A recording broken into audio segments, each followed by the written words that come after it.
Hey everybody, welcome back to Generation X Nation. I'll be doing my real quick recap of Love and Marriage Huntsville Reunion Part 2.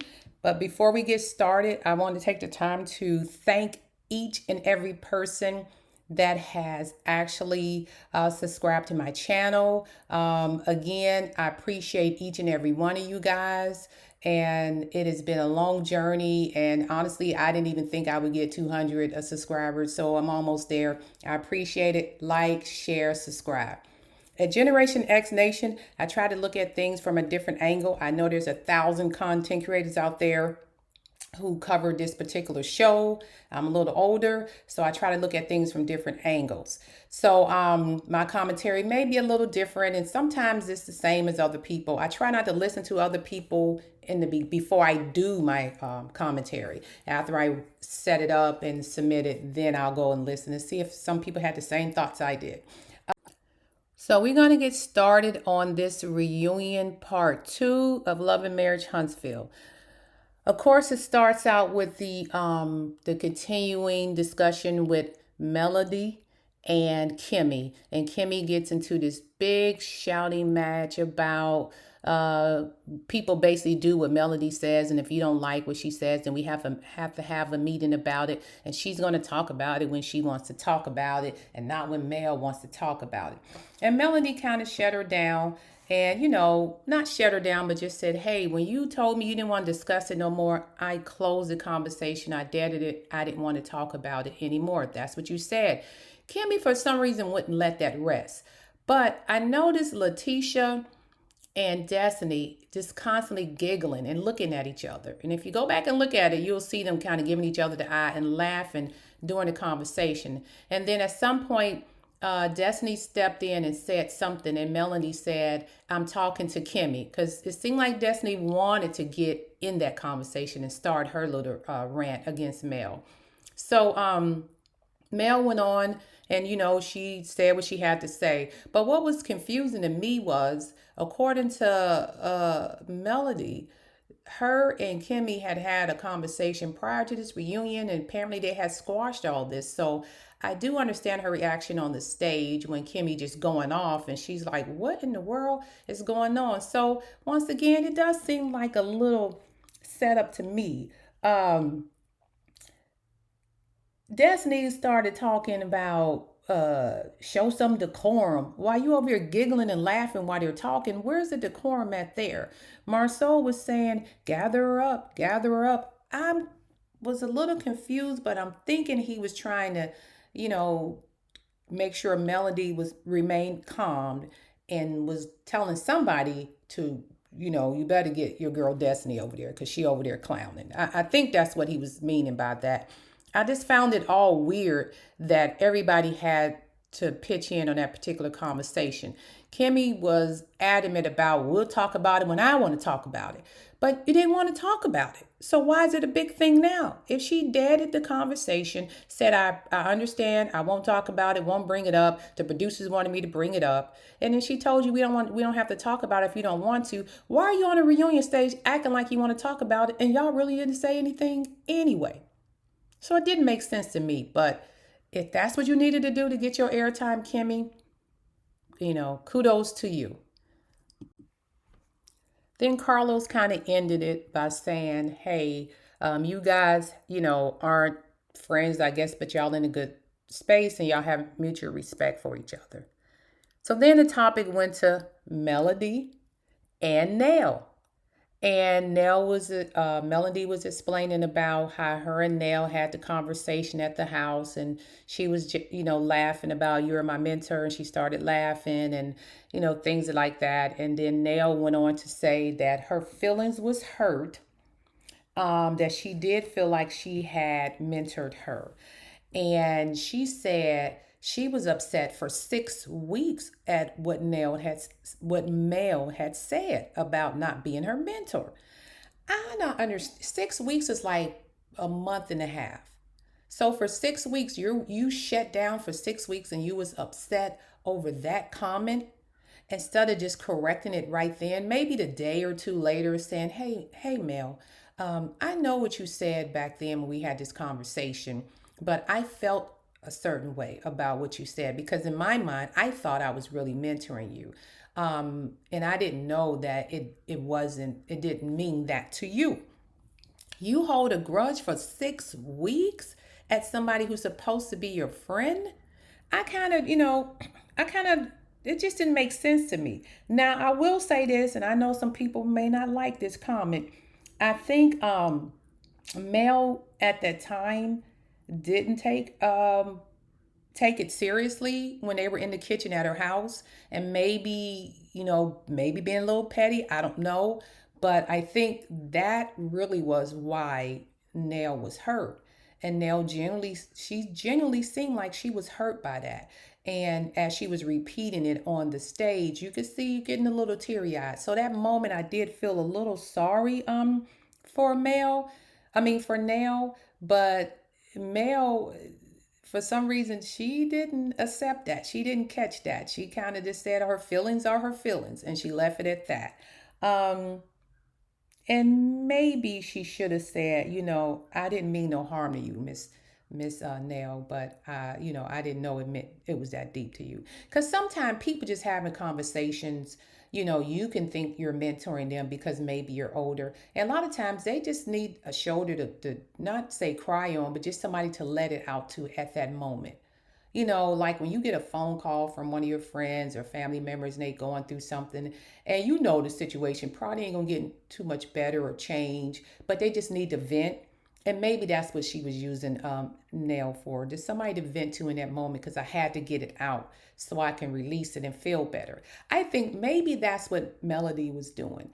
Nail did say she mentored Martell more than Melody, so maybe that's why she was saying that. Hey, I didn't consider you as a mentor. You were mentoring Martell more than you were mentoring me. So I guess you can kind of look at it both ways. But I will say, I think Miss Nail, was genuinely hurt. And again, this is edited, so I don't see every reaction. And this is alleged, and in my opinion, for entertainment purposes only. I felt in that moment, Melody probably should have said something a little more comforting to her. Now, I didn't like when Chris, her husband, got up there and he started rambling the same thing. Yeah, she missed times of her mom over there with you. Baby, I don't know anybody in America, if their mother is on her quote deathbed, and I use that term loosely, may she rest in peace, not disrespectful, that you will be over at your friend house and not more concerned about your mom. There's nothing that would make you get up and leave my mother who is passing away to go run to a friend. You can come over here and talk to me, but I'm going to be in the house with her. You can call me and FaceTime me, but I'm going to be right here. You need to talk, come over to the house. I can't leave mom. Didn't make sense to me for you to jump in your car and drive to Mel's house to talk to her, if this is the true situation, when you could have asked her to come get in her G-Wagon or Range Rover, whatever car she's driving at the time, and come over to your house. Now, that didn't make sense to me. So I'm kind of looking at that story a little sideways, but again, I'm not taking away from that because I understand she did lose her mom at a young age. Okay. Again, Carlos did okay trying to handle it, but Carlos is not the best person for conflict resolution when it comes to his cast members. I'm finding that out.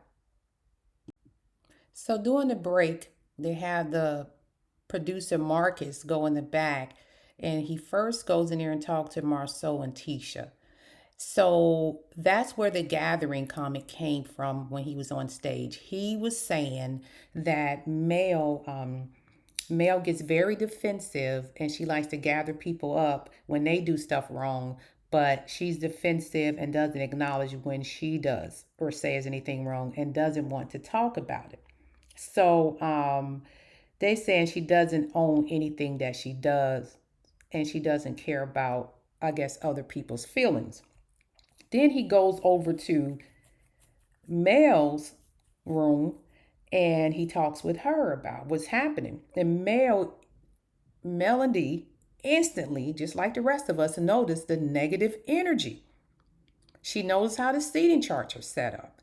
Like her, Letitia, and Marceau on one side, and then everybody else who's Martell's, I guess the Martellometers is what she called them, are on the other side. And everybody that's attacking her is coming from across the room, basically. And she says, again, anybody can see it, as though they all had a meeting or a game plan coming into this reunion and decided how they gonna come at her and attack her, which makes complete sense when she said in her previous interviews that she didn't see any of this coming. She had issues resolved before they got to the reunion. They sat down there and had a game plan. So she sees the setup, okay? And she said, hey, again, he asked her about the whole nail situation, and she said, honestly, no, she did not mentor me.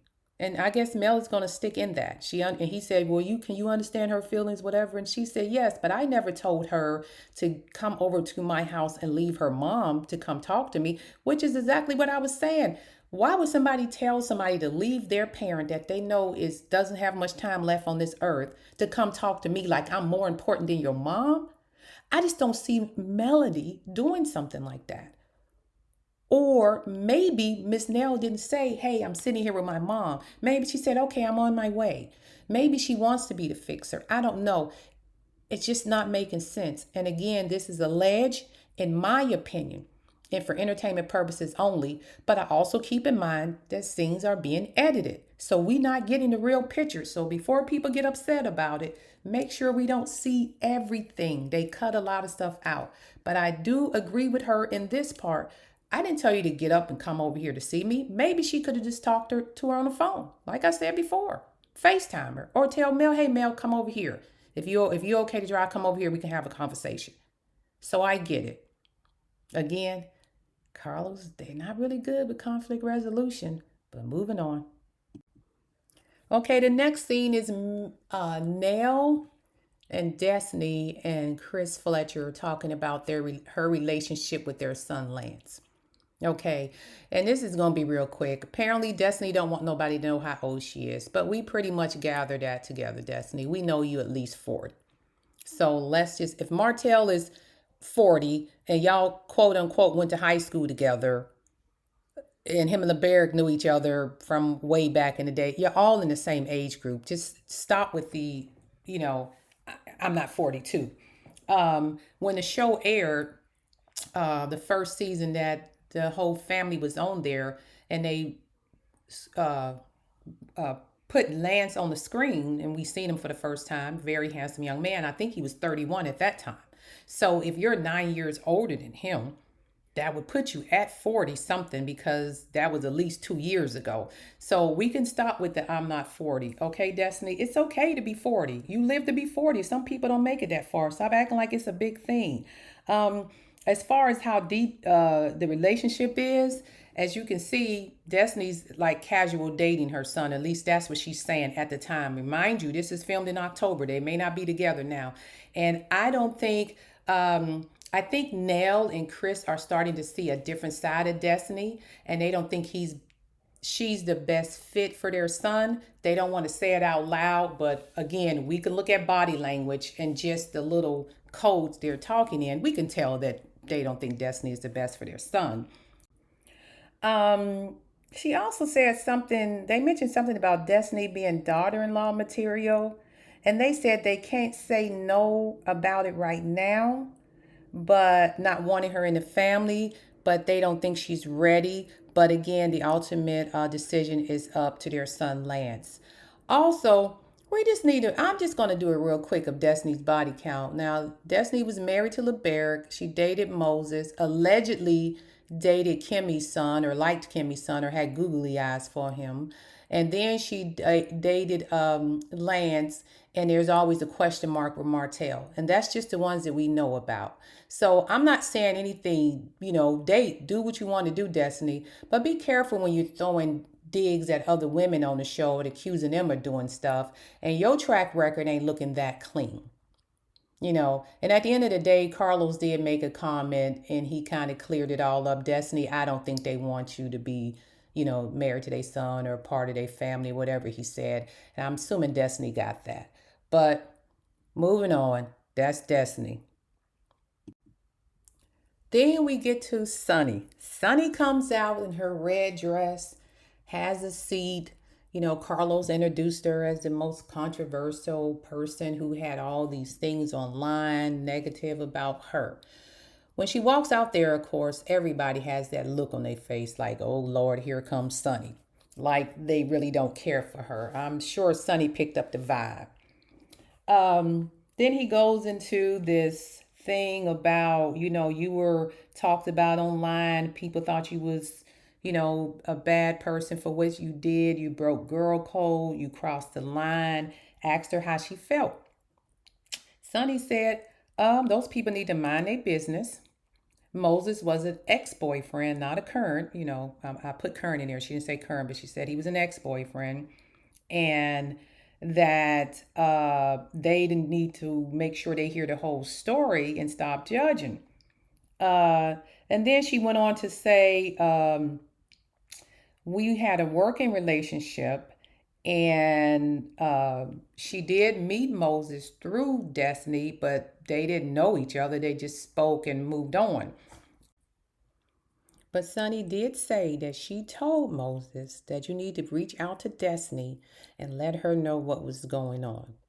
And then at that point, that's when Tisha got in there.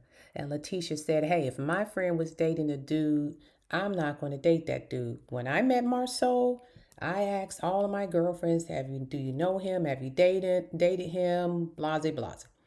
And she said she felt what Sonny did was trifling. She wasn't calling Sonny trifling. She's saying the fact that Sonny married Moses, she felt that was trifling, which she has a right to her opinion. Um, and then Sonny went on, and then Carlos went on to, then he asked Destiny, did she know that they were even dating? And Destiny said, I got a text message 2 days prior.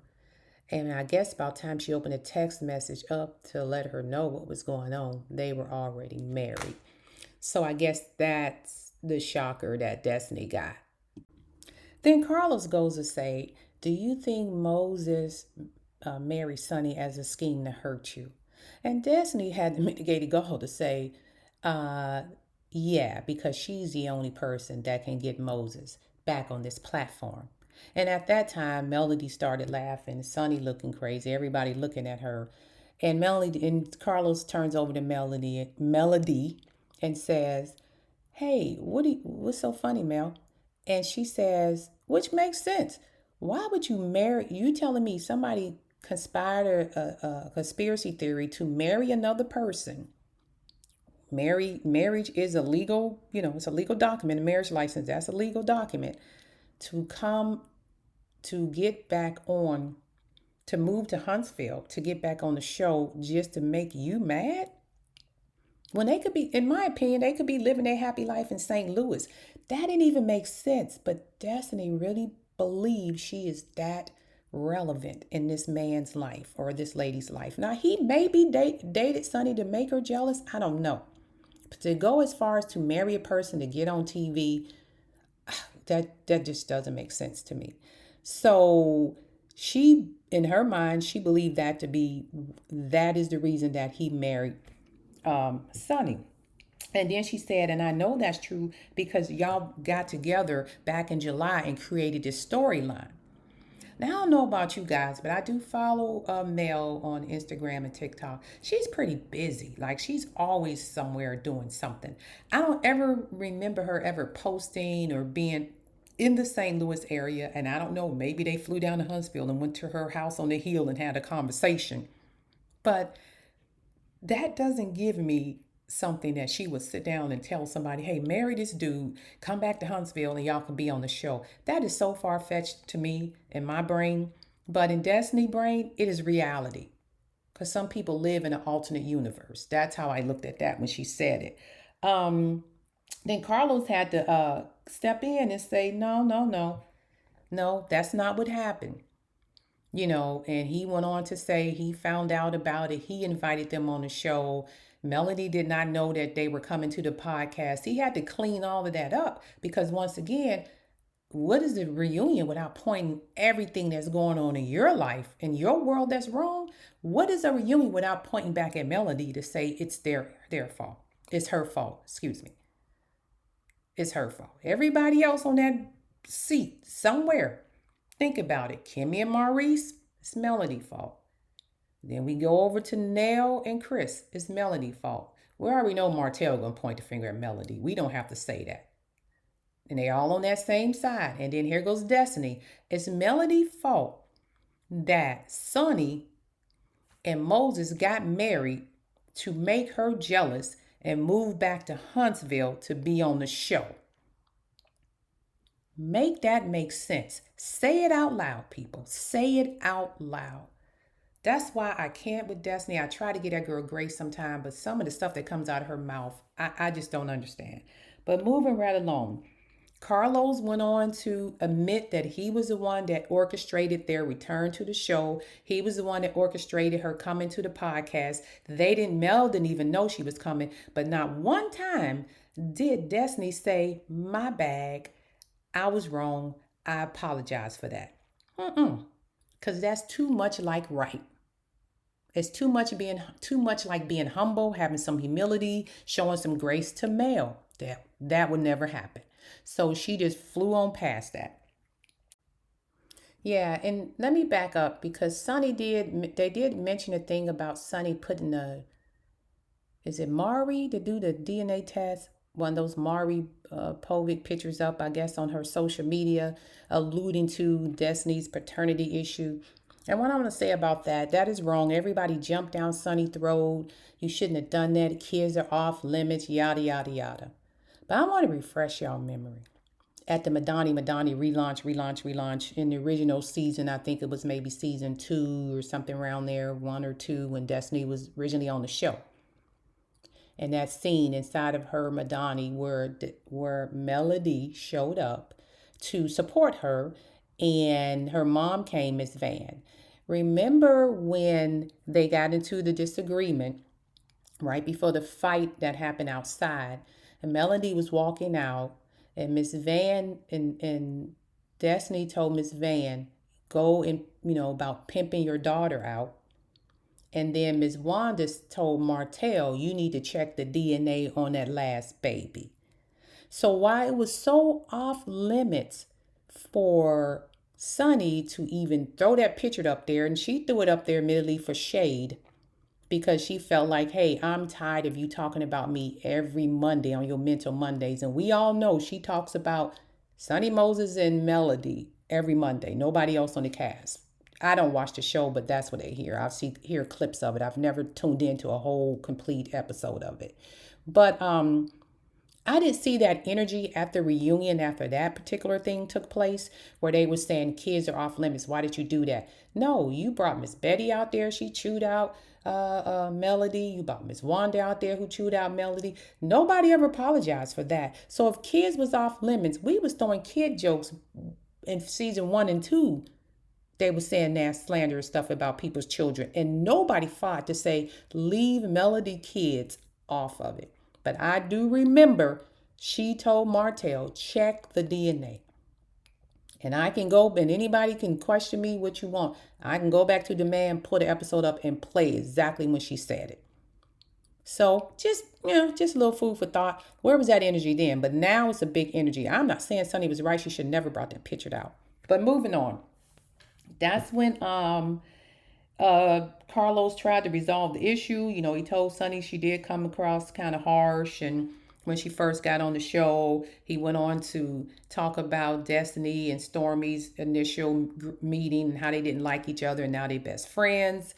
And then she said because Stormy didn't continue to, I guess, repeat her name or whatever in conversations. And then Carlos said, I'm going to land this plane. And Destiny said, I hope so. And when I mean everything stopped, and the look on Carlos' face, that was a look of deciding, do you want your job or not? Because you're not going to sit here and disrespect me. Now, maybe she apologized afterwards or during that particular episode. We don't know because they edit stuff. But she was really rude for doing that to Carlos. And I think that was maybe the second time, because the first time on the part 1, when she came out, he said, welcome back. She said, thank you. And he looked at her sideways. Destiny is getting beside herself, and she might want to slow down, because you don't have really a good storyline coming up next season unless you start harassing somebody else So, because the people that you love to hate ain't going to be on the show. So you might want to chill out, or you're going to get knocked down to be in front of the show where you don't really get a lot of spots. So then they take a break and they go to the dressing room scene. And thank God Mel had some compassion and went in there and checked on Sunny because she did not have a friend on that stage whatsoever. And they discussed the what just happened and how Destiny and her brain really believed that they plotted against them, against her. And I will say Mel did thank Carlos for clearing it all up because if not, Destiny would have believed yet another lie she concocted in her head that didn't have any proof to. Destiny is starting to show me a person that I wouldn't tell any of my secrets to, but moving on. And then Sonny was like, he wouldn't risk his life coming, he wouldn't risk his freedom coming down here to see you in Huntsville. And Melanie said, yeah, you're right. You know what I mean? So she's basically saying if this is such a fake marriage and he loved you so much, he didn't come down here to see you when you was filming when we weren't even together. So all of a sudden he marries me and he risks his freedom to come down here and be on the show with me. That says a lot. So, thank God for Melody for having a kind heart and going in there and checking on Sonny. Because now one cast member went back there to see was they okay. And even Tisha said, I don't have a problem with Sonny. I think what she did is trifling, but I like her. But she didn't go in that back room and say, hey, Sonny, you fine? You okay? I know it was rough out there, but are you okay? Nobody checked on her. Not even Marcus, the producer. I thought that was foul. Just my opinion. Again, everything I said is alleged and in my opinion and for entertainment purposes only. We're going to get to the last part, which is Trisha and the Martell situation. It was toward the end, so it's not a lot to say about it, but here we go. So Trish comes out in her green dress, and honestly, that green looked good on Trish. The only thing I didn't like was the blonde hair should maybe been just a little darker. I'm not a fan of really black, bright blonde hair. However, she still looked good. You know, um, she came out and he started questioning her about the whole Martell situation. And basically, it came down to Trish, why didn't you just tell the truth? That's kind of what Carlos said. Trish is like, well, I didn't know how to go. I never done this before. He said to do this. I didn't know if he wanted me to say this or say that. Girl, you're on reality TV. Tell the truth. That's all you had to do. So then she was like, well, nothing ever happened. I mean, I went to his house and all he talked about was his love for his family and Mel at the time they were going through the divorce. And then, of course, Carlos drags Mel in and asked her, do you believe that they didn't do anything? And Mel said, I don't know Trisha's character. I can't speak to it, but I do know Martell's character, and he will F anything with legs. Martell tried to throw a little side dig back at Mel, but you kind of didn't hear it. But he was trying to say basically she got body counts or something. I don't know. Um, and then they kind of calmed down. And then he asked Martell a question, and Martell said, he asked him, uh, did he like Trish or something to that effect? But anyway, Martell said, I'm going to be honest, we did sleep together. And then it was a pause. And then he said, psych. And Ken got pissed, and Ken said, basically, Ken didn't find that funny at all. And that's kind of how it ended. So I guess when it starts back on part three, they'll finish the Martell and Ken story. Trish, if you're going to stay on the show next season, be truthful. Because when you come on this show with the wrong energy, these fans of that show will eat you apart for the rest of the time you're there. That's why some people have walked away. You got to come out the gate being exactly who you are. No faking, no fronting, because we all know now that Martell has said they be acting, and you're kind of making it being proven true, because if you was just going with the flow and knowing it was a lie and you're saying I didn't know what they wanted me to say or do, they just want you to tell the truth. So you were kind of acting. Never act on reality TV. We're not saying scenes aren't edited. We're not saying things are set up for you to say stuff. But you were coming in here like you were acting. And you should have said, yeah, I know Martell. Martell, why you playing with me like you don't know me? You know who I am. And it should have ended like that and got it right on out the way. And then you could have focused on your storyline with your husband, boyfriend, whatever triangle you got going on. All right.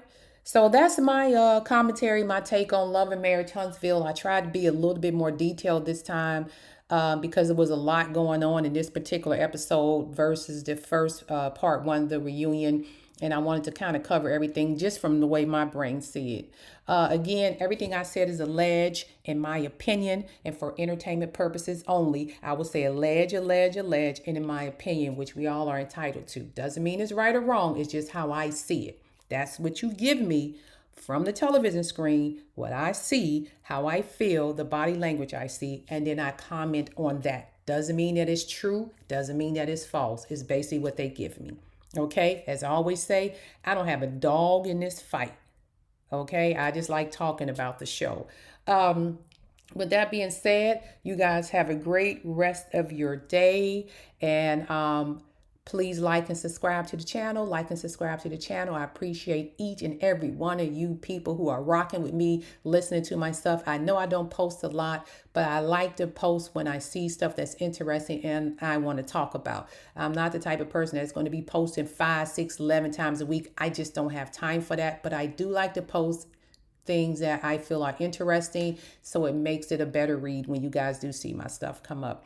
All right. And with that being said, you guys have a great rest of your day. Like and subscribe. And this is Generation X Nation. Peace out.